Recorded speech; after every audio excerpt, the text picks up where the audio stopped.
Hello friends, welcome to bliss cinemas. இன்னைக்கு நம்ம Tamil டப்பிங்ல Amazon prime ஓடிடியில் ரிலீஸ் ஆயிருக்க ஹெரிடிட்டரி படம் எப்படி இருக்குன்னு பார்க்க போறோம். வாங்க வீடியோக்குள்ள போகலாம். இந்த படம் பார்த்தீங்கன்னா 2018 வருஷம் ரிலீஸ் ஆன ஒரு ஹாரர் படம். இதோட ரன்டைம் பார்த்தீங்கன்னா 2 hours 7 minutes இருக்கு. இந்த படத்தை ஏரி எஸ்டர் டைரக்ஷன் பண்ணியிருக்காங்க. இதுல டோனி கொலிட்டி, மில்லர், கேப்ரியல் மற்றும் பலர் நடிச்சிருக்காங்க. இப்போ இந்த படம் எப்படி இருக்கு, பார்க்கலாமா வேணாமா, யாரெல்லாம் பார்க்கலாம் அப்படின்றத இந்த வீடியோல தெளிவா பார்க்கலாம். இப்போ இந்த படத்தோட கதையை பத்தி பார்க்கலாம். படத்துல பார்த்தீங்கன்னா நம்ம ஹீரோயினும் அவங்க ஹஸ்பண்ட் ஒரு பொண்ணு ஒரு பையன்ட்டு ஹாப்பியா வாழ்ந்துட்டு வராங்க. ஆனா படத்தோட ஆரம்பத்திலேயே பாத்தீங்கன்னா ஆனியோட அம்மா கொஞ்சம் மனநிலை பாதிக்கப்பட்டு இறந்து போயிருப்பாங்க.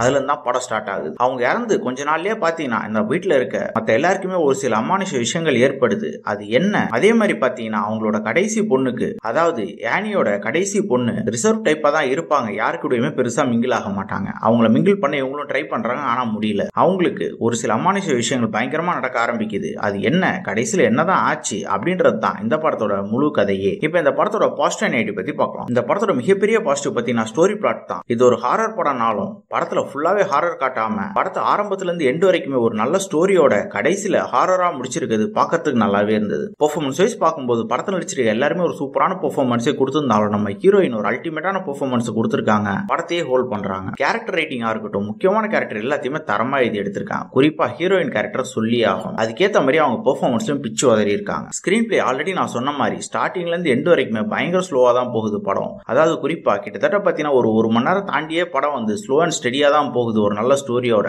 கடைசி ஒரு அரை மணி நேரம் தான் நமக்கு ஹாரர் ஃபீலே கொடுக்குறாங்க. அதுவும் பார்க்கறதுக்கு நல்லா தான் இருந்தது. சினிமோட்டோகிராஃப்லாம் சூப்பரா தரமா பண்ணியிருந்தாங்க. ஷார்ட் பை ஷார்ட் பார்க்கறதுக்கு நல்லாவே இருந்தது. சவுண்ட் எஃபெக்ட்ஸும் பக்காவா இருக்கு. யாருக்கெல்லாம் ஒரு ஸ்லோ அண்ட் ஸ்டெடியான ஹாரர் படம் பார்க்கணும் போது ட்ரை பண்ணி பாருங்க. படத்துல ஒரு சில அடல் கண்டென்ட் இருக்குன்றதுனால ஃபேமிலியோட ட்ரை பண்ணாது. இன்னொரு வீடியோல சந்திக்கலாம். தேங்க்யூ.